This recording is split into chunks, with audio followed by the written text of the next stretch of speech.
Hi, everybody. It's Tuesday night, time for our online town hall. Sorry, we're a few minutes late. One of my guest speakers is having a few technical difficulties. So she's jumped out. She's going to try to jump back in here and see if she can get her microphone working. One of our great and wonderful new challenges we have to face in our world right now, figuring out all of these technical things. So anyway, just want to say hello to everybody. Thanks for coming and joining us. Don't forget you can post comments anytime you want. So if you do have questions or comments, please post them and we'll make sure to try to answer those questions. If we are not able to get to you during the live stream tonight, we certainly will make sure those questions and comments get answered through Facebook or LinkedIn afterward. So as usual, I'm going to just give you a quick brief update on the campaign and how that's going. Everything is going well right now. Given the new situation, I'm doing a lot of different things online. So really trying to get my online presence going even more. I'm going to be starting some regular vlogs in addition to these town halls. Those will be streamed on Facebook, but also on LinkedIn. And you'll start seeing me customizing hashtags and that type of thing. So I am stepping that up. Also joining a lot of Facebook groups. And then last but not least, walking neighborhoods and putting door hangers on a lot of doors. So, with the COVID crisis continuing, we're not knocking and shaking hands as much, but it is great to get out a little bit.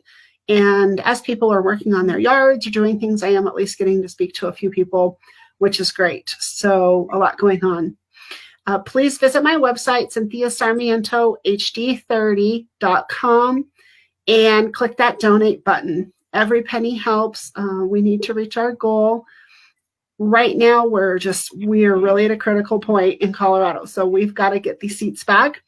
And I can't do this without you. So whether it's a few hours of time that you can volunteer to make some calls or a few dollars you can put aside for me, that would be great. All right, so we're going to get right to the meat of this tonight. We have a couple guest speakers.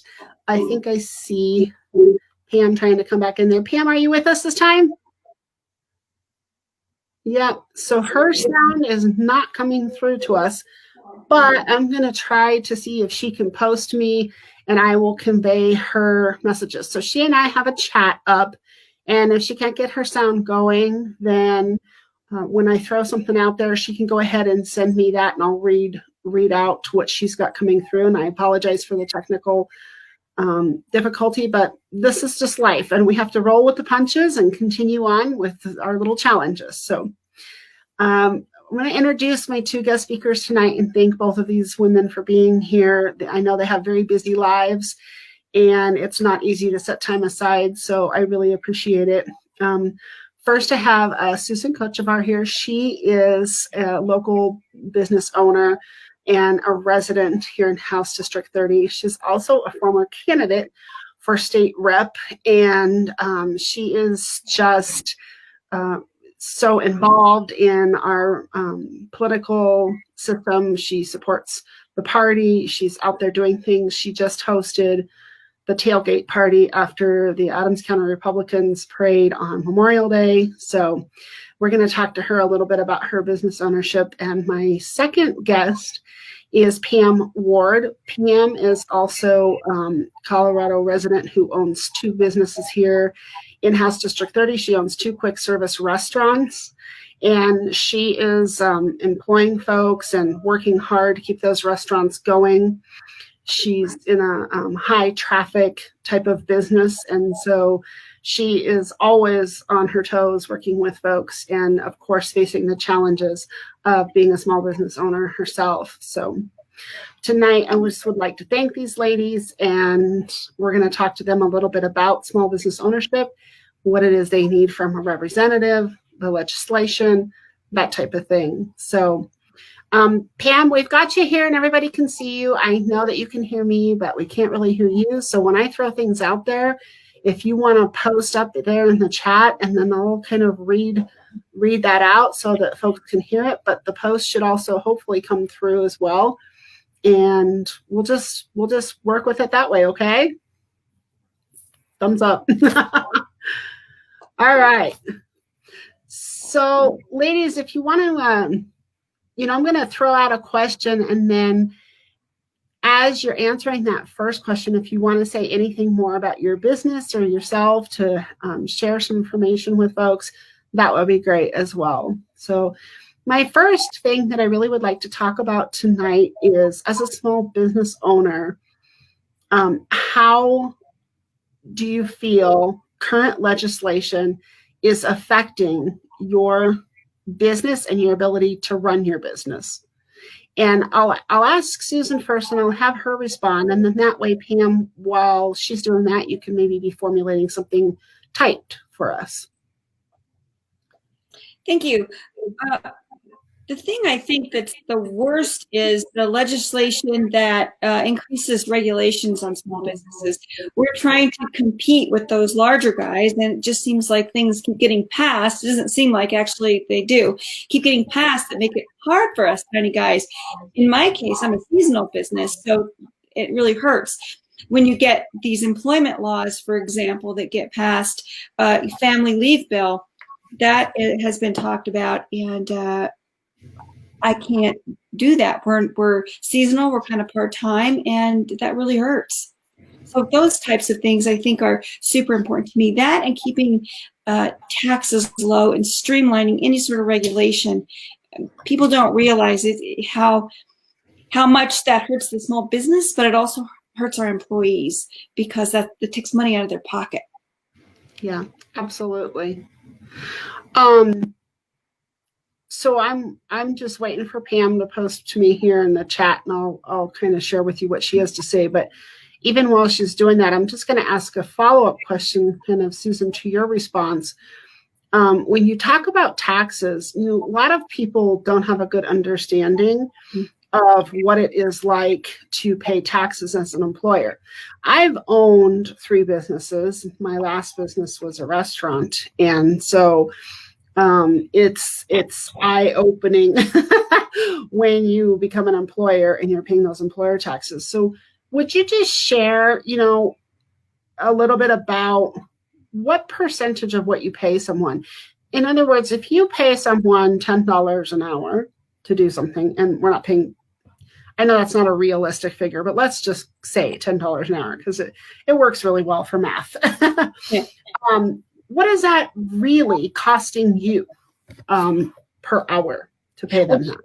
Sure. Well, of course, it costs me the $10, but then I also have to match the Social Security and Medicare, and then I pay, of course, people don't realize employers pay all of the unemployment insurance and, of course, workers' comp. So it costs us quite a bit. And we see recently that the Department of Labor has said that they're going to backfill the unemployment fund by charging employers more. They want to charge anywhere from $42 to $800, depending on the employer, to backfill that unemployment account. Our customers are already going to be hurting. They haven't worked either. And, we're already underwater. We've had to pay a whole bunch of things, even though we were closed. I still had to pay my property taxes. I still had to pay to mow my property. I had to pay the utilities on my property. We're in real trouble that way. So those things super hurt. Yeah, absolutely. So Pam is saying we just need more legislation that cater more to small businesses, especially during this time. Right now with the COVID-19 crisis. So I think that, for small business owners, one of the biggest frustrations is, right, that giant Walmart and giant Lowe's and giant Home Depot get to continue their business while small business owners like yourselves are suffering tremendously. And that equity in that is clearly not present. It doesn't make sense right now how that is working. Of course, I think there's a lot of things about how we've decided what is essential and what's not that doesn't necessarily make sense. So both of you ladies, would it be safe to say, so for that employee, if you pay them $10 an hour, is it safe to say it costs you about $13.50 or $14 an hour to pay them that $10 an hour? Would you say that's accurate as well, Pam? It also depends on what kind of employer you are, what size you are. We don't offer health benefits and some other things. So, we're just part-time. So it doesn't cost me probably as much. It really affects people differently. Right. So for those folks, and I don't know, Pam, do you offer benefits with yours for your employees? Most of your employees are part-time, correct? Yeah, she's nodding to me. And she is saying she would agree that $13 to $14 range is probably right around that. So, and that's for, part-time employees.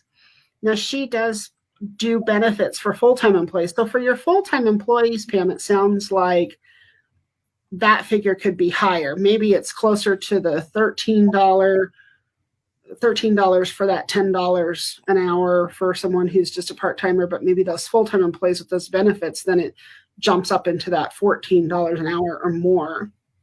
And that's one thing that I think a lot of people in the general public just don't understand, the real cost of paying a wage. And so that's why when I see things like, well, we need to make minimum wage this dollar number, and it's this, whatever it might be, when they first started saying we want to have, minimum wage be $15 an hour, right? There's not a clear understanding of the implications of that. Ultimately, that money has to come from somewhere. Pam, you're in the food business, and I know, Susan, you guys sell food as part of what you do. In fact, it's probably a good portion of your revenue, isn't it?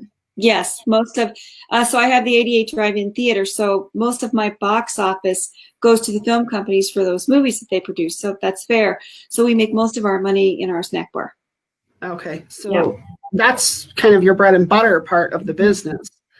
And Pam, and I don't know if I said this up front, but Pam owns 2 Subway restaurants right here in House District 30. She owns one on 128th and Quebec, right in the Walmart there, and then one over off of 104th. And I know those are the 2 she owns here. Pam, do you have other stores in other areas as well, or am I making sure I'm catching both of them? No, she's okay. That's what I thought. So her other one there is right off of 104th and Highway 85 in that little strip center right there. So in the food business, whether it be the concessions you have at the drive-in or Pam stores, and I know I've done this with food too, oftentimes your margin is not really that great with food. So the thought of paying employees $15 an hour to serve food that has a very low profit margin can be just almost next to impossible sometimes. And so that cost eventually has to be passed on. And, one way to pass that on is to customers, unfortunately. Okay, ladies. Pam, do you have anything you want to add to that in terms of some of those challenges or issues around whether it be taxation or unemployment insurance? I think she's typing to me. She's saying no, that she feels like we covered it. All right, great. So my next question would be then, given what is going on right now, of course, we really don't know how long this is going to persist. And when I say this, I mean not just the notion of the COVID virus being active and spreading, but this I'm talking about, right, is the business closures and the economic impact that's happening. Of course, the long-term economic impact is going to be, I think right now it's unmeasurable. So I'm curious, how do you guys foresee, not only in your businesses, but just as business owners, how do you foresee the long-term impact of this shutdown from the COVID virus affecting your businesses and other small businesses? There's a few things I'm worried about. I'm worried that as things lift more, we're going to see a lot of small businesses not open. And the idea that they can run at 50% capacity isn't reasonable, so they won't last very long. The other thing that I'm worried about is my suppliers. Are they even going to be around and scrambling around for those kinds of things? So that's one thing. And I'm worried about my customers not having money, because they're unemployed. Right. We're underwater already a couple of months, so it's bad. Yeah. And Pam is saying she's seen increased food cost and low supply. And, that's the kind of same thing we see just in the grocery stores, right? We see low supply of things, shelves are empty, we can't find meat, the cost has been going up. Yet we read constantly that farmers are having to, take less money because they have too many cows, or they're throwing food away. And so it can only make you wonder what is happening between the farmer and the grocery store, or between your food suppliers. Whoever's supplying your food, where's that gap coming in? And to me, and tell me if I'm wrong, that's where we need legislation to create some transparency around why is it that we're being told farmers are throwing food away, yet we have a food shortage from our food suppliers that are supplying restaurants and grocery stores. Well, I can tell you one of the problems is it's too hard there's so much regulation. So if you're in the farm industry and you want to take a cow to be slaughtered, there's so much regulation, you can't just take it to the smaller slaughterhouses. You have to take it somewhere bigger where they have a USDA person in the facility all the time. And so that's one of the pieces of regulation that would really help. But you're right, a lot of those farmers have now slaughtered or just put down those animals without, just a waste. And so now we're seeing hamburger shortages, for example. Yeah, absolutely. Pam saying that the vendors are in high demand and can't keep up and have not seen where it's gotten any better yet. So, they can't keep up with what's going on because they're not getting their supplies, is what I'm hearing you say, Pam. Is that correct?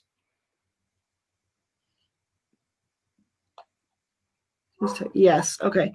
So, and it's a trickle down effect. If they can't get their supplies, they can't catch up with orders or fulfill things. It's not even a matter of passing the cost on to customers at this point, because what is it that there's a cost to if we can't, even get the product? So basically, the supply chain has completely broken down at this point.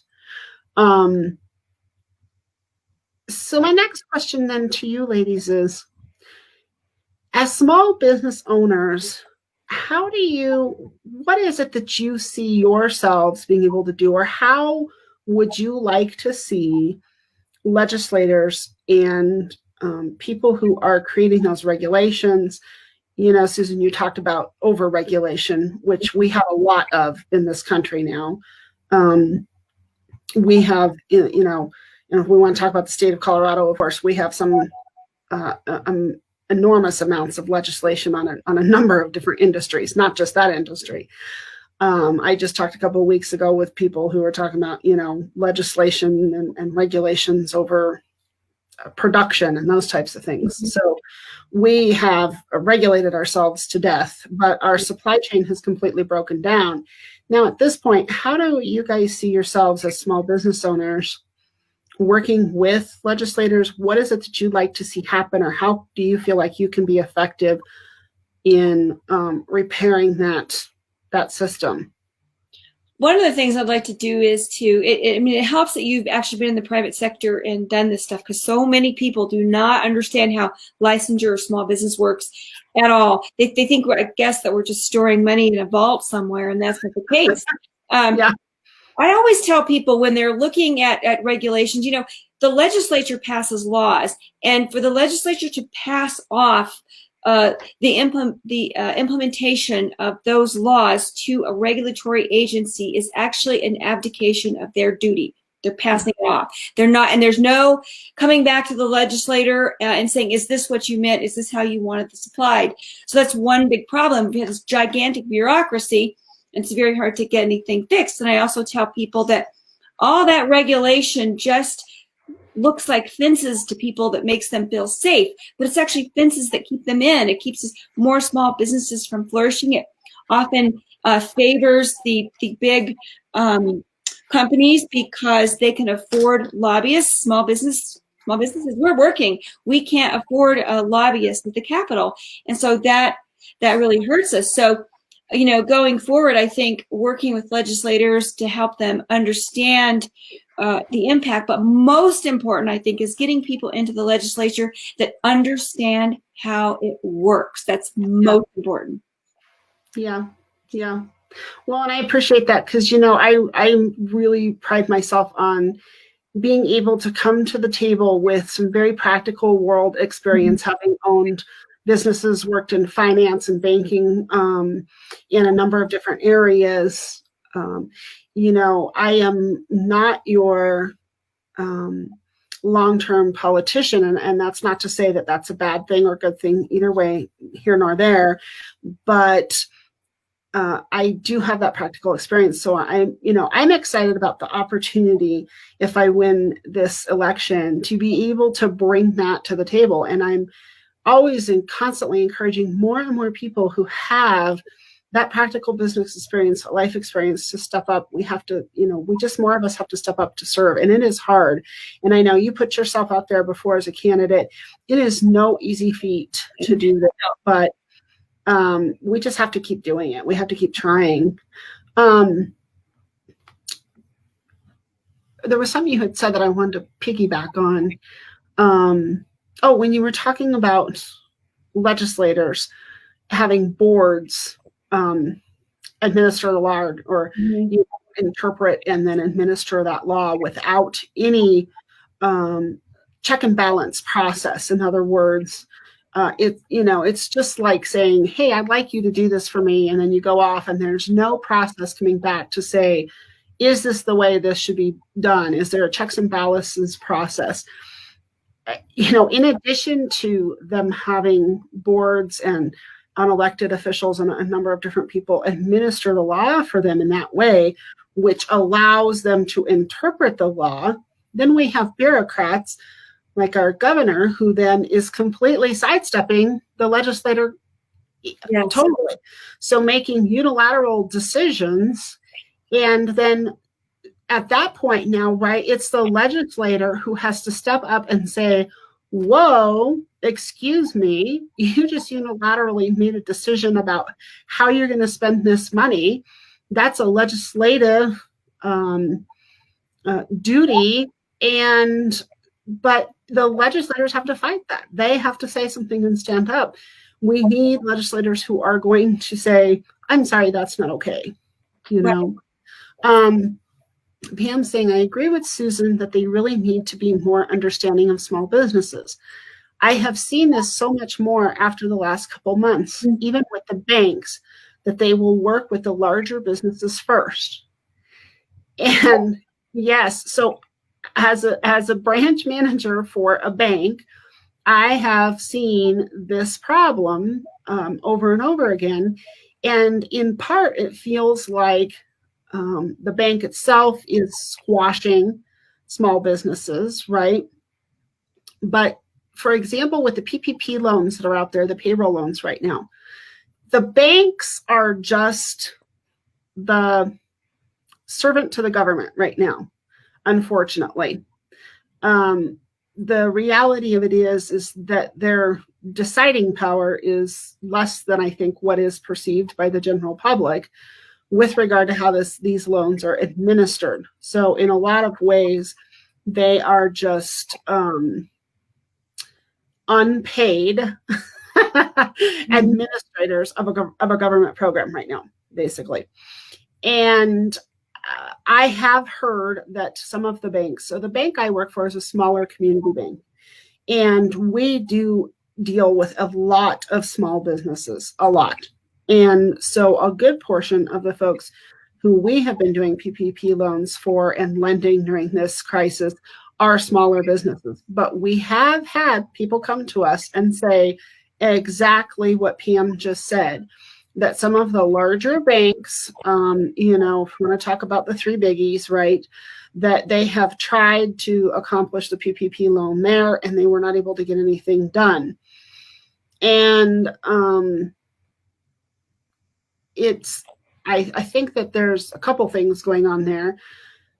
Number one, the lending branches of the banks are inundated with requests. And so the businesses who have the most staff and the biggest capability to continue to pry and respond and call and email and just stay on top of these constantly 24 hours a day, the old, you know, squeaky wheel gets the grease kind of thing. And then, of course, it's also the businesses who have the most money in the institution. So the institution is going to give priority service, right, to those people who are supporting their banking institution. And what ends up happening then is it trickles down to exactly what Pam is saying, is that there seems to be a favor toward the larger businesses with regard to lending, and particularly with the lending and the types of loans that have come out during the COVID crisis.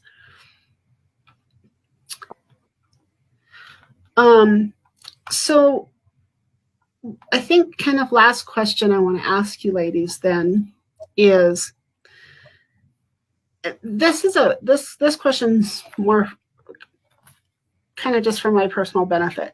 As small business owners, are you part of groups, business ownership groups, networking groups, any of that type of group or community that you work with or network with to help you as a small business owner?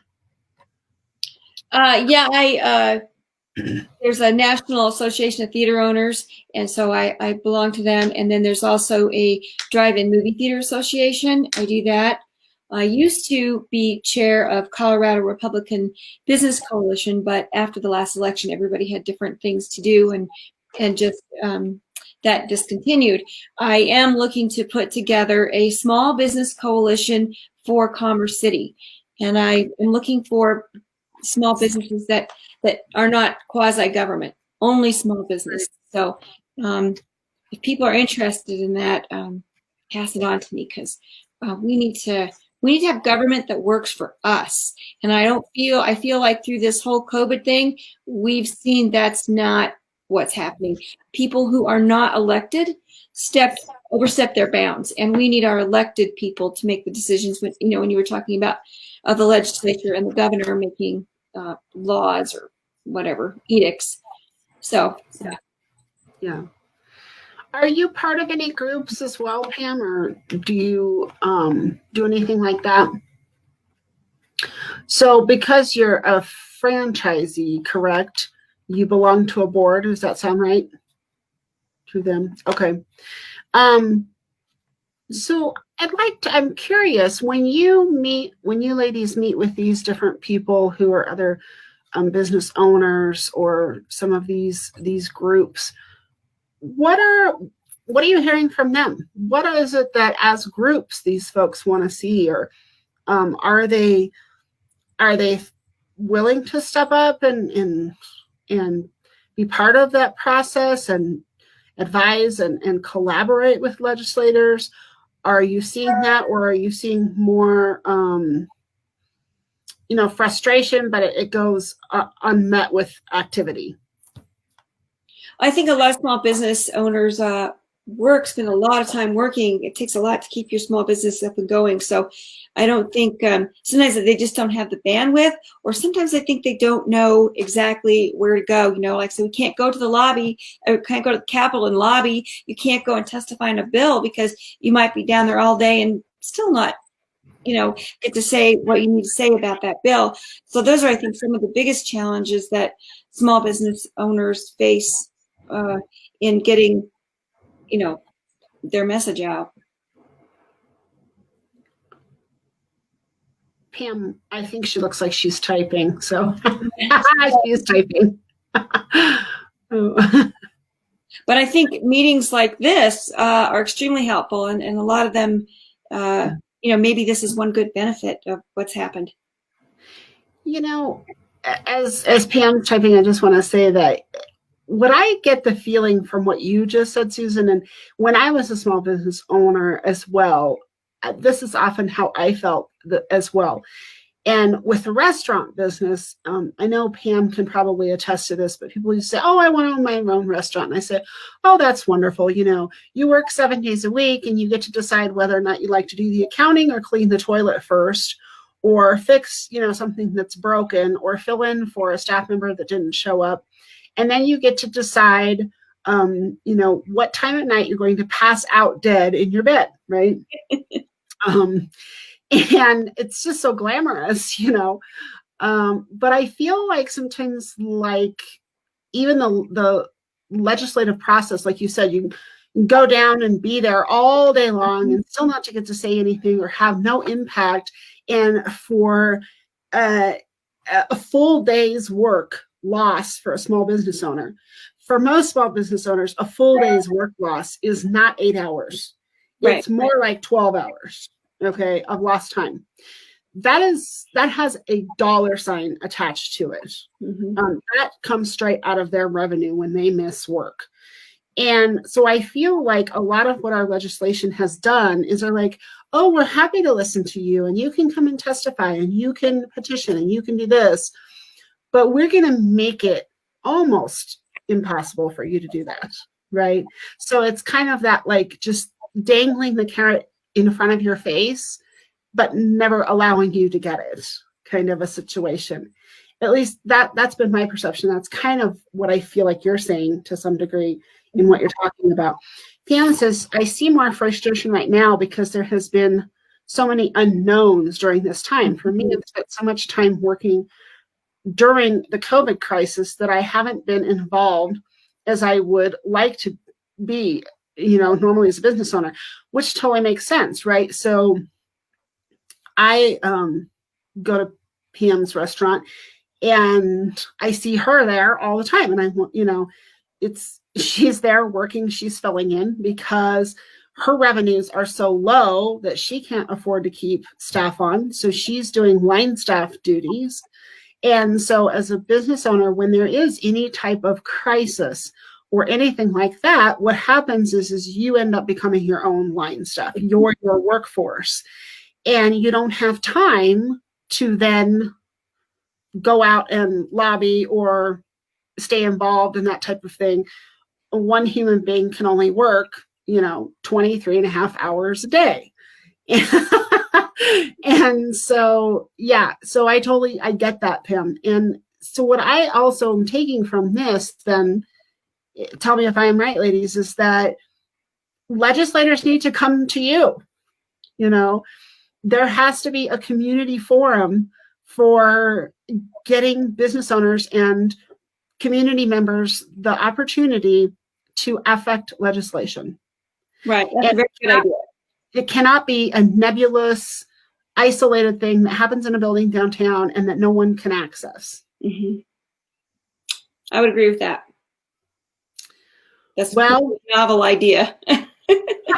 Doesn't that seem like a novel idea, to actually serve and listen to the people who have elected you? Imagine actually going to their businesses and talking to them. I know a lot of business owners also tend to be afraid of retaliation by various agencies if you say something they don't like. But I guess I just encourage everybody to be bold, because we're in a really bad situation now. Yeah. Yeah. Well, as a previous restaurant owner, right? The last thing, and as you both of you ladies have restaurants or food service as part of your business, right? The last thing that you want is to be on Tri County's radar, right? Um, that There now, but yeah, Pam's smiling because that's like the kiss of death, right? Um, to be on their radar, but unfortunately, like you said, there is just a measure of boldness that we all have to have in order to make this work. The thing for me that I have been saying to everybody since I first put my name in this race is that legislators cannot fix everything, especially in isolation.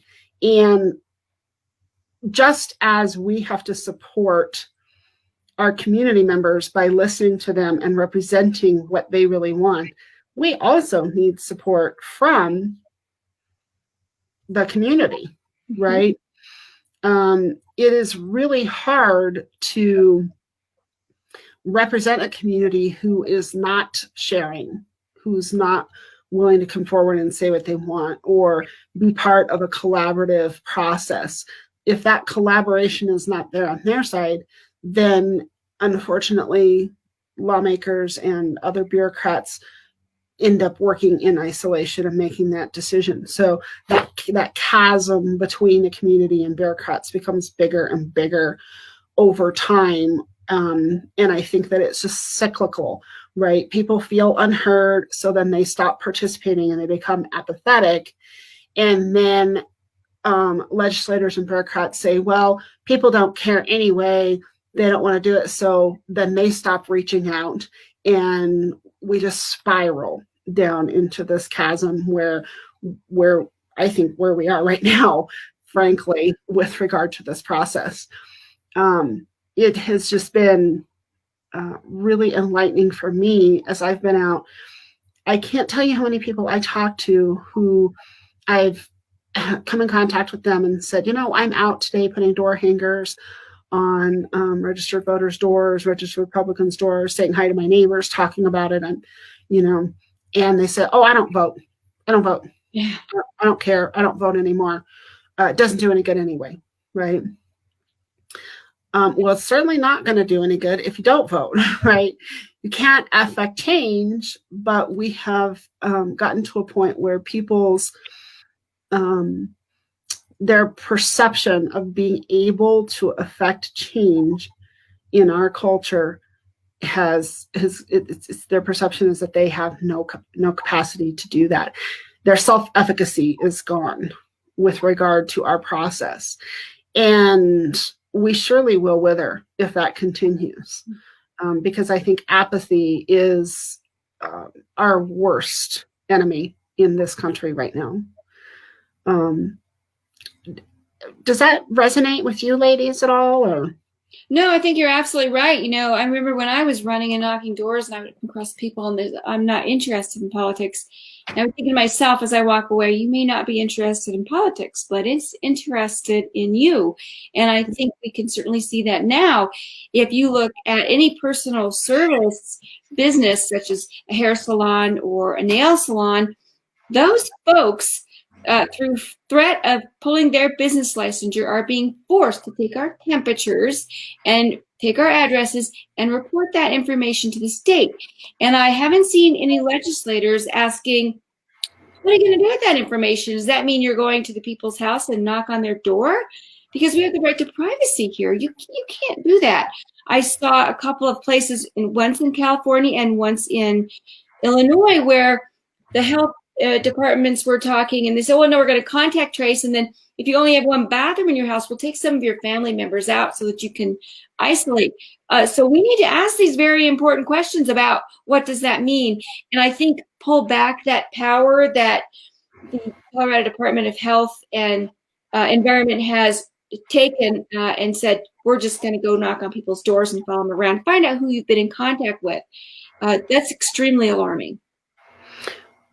Well, and the notion that how many bathrooms you have in your house is a determining factor for whether or not you get to remain free and living in your home is um, catastrophic, in my opinion, because the number of restrooms you have in your house is generally tied to your socioeconomic status. Yep. It could also be tied to regions where where houses are built certain ways because of limited ground space. So you're getting right back to, the whole type of thing that we got away from, like in the mortgage industry years ago, redlining, right? Now we have a whole different like form of redlining where we're redlining people with this tracing. And it's the very type of thing that people fought for years and years and years to get rid of, that we are almost overnight have gone back to or to a worse state than what we would have been with even some of those types of regulations. And it is truly frightening. It is, I think. I'm fine if a business wants to take that upon themselves and do that for their customers, that's fine. But it's the passing on of the information that is what bothers me. The business can make whatever rules they wish. They can require their customers to wear masks or not. As a customer, I have that choice to go to that business or not. And I'm fine with everybody making that choice for themselves. But this power that the health department has granted themselves is frightening. Yeah. Well, and again, it all comes back to legislators stepping in and saying, we represent the people. We are the people who are supposed to be administering and interpreting the law, interpreting and administering the law, and stepping back in and reining in the overregulation by folks who are not in a position to be doing that.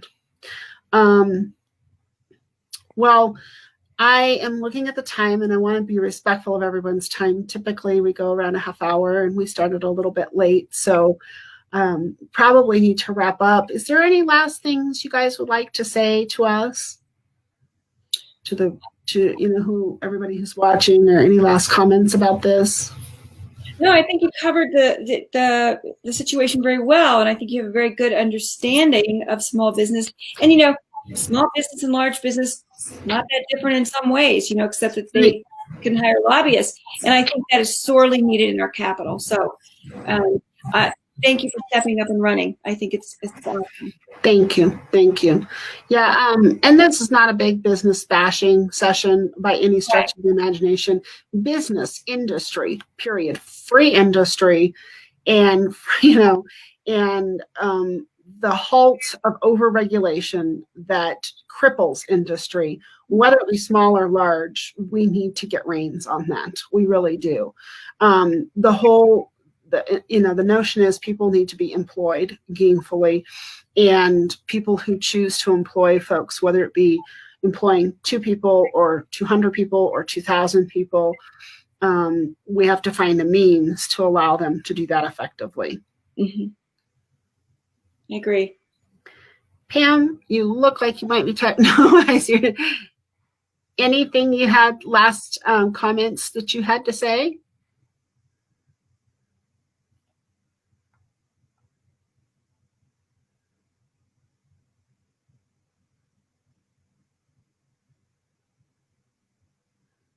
She's typing away. Well, we've somehow made this work, ladies. That's all right. She's just saying she appreciates what I'm doing and appreciate my knowledge of small business owners in the past. And I thank you for that comment. Well, ladies, want to just tell everybody, get out there. The 88th Avenue Drive-In, go see Susan and her family out there, catch a movie, eat some of her great concessions, have fun. So this is one of the last drive-ins around. I remember when I was a kid, I'm a Colorado native, and I was raised over by the North Drive-In. Yes. Over off of 72nd Avenue. And so we lived 4 houses from that drive-in. Yeah. And so as a kid, that was the drive-in we frequented, but we have been to your establishment as well. And It's just great fun to do that, get out and have fun. My husband still to this day talks about the little burritos that they used to serve at the drive-in. Way back when we were kids, those were the best kind of burritos. They were almost like a little chimichanga. They are. They're fantastic. And, he still talks about the drive-in burritos, it just have great fond memories of that. So please check out their Facebook page and their website. Go take in a movie over there. She's finally gotten opened up. And Pam has 2 Subway stores. Again, she's on 128th in Quebec, and she's also right over there on 104th, right off of Highway 85 in that little strip mall there. And she's a concerned and involved business owner. I've been going to her restaurant for quite some time since we've lived in this neighborhood. And she keeps a clean restaurant. She's always there and active. She cares a lot about her employees. She's really worked hard to keep her full-time staff who rely on their income during this crisis working so that they can take care of their families. So please frequent these ladies' establishments. And if you go in and you see them, say, "Hi, I saw you on Cynthia's town hall," and just pass this information along. This video will go out on Facebook. Also, it'll be housed there as well and archived. I'll make sure it gets up on the website and also through LinkedIn. And then if either one of you ladies would like to use this, I can get the video over to you too, or you can share the link through your own social media or websites and that type of thing. So again, I just want to thank both of you so much for being here with me tonight and taking time out of your schedule.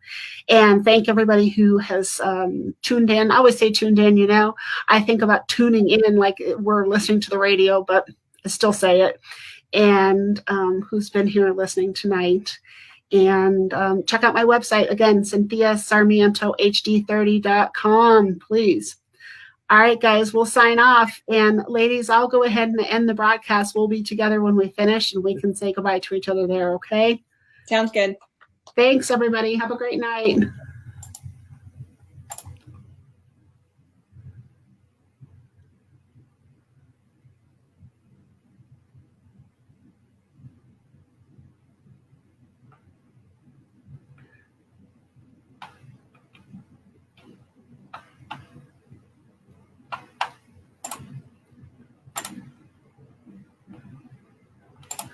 So I am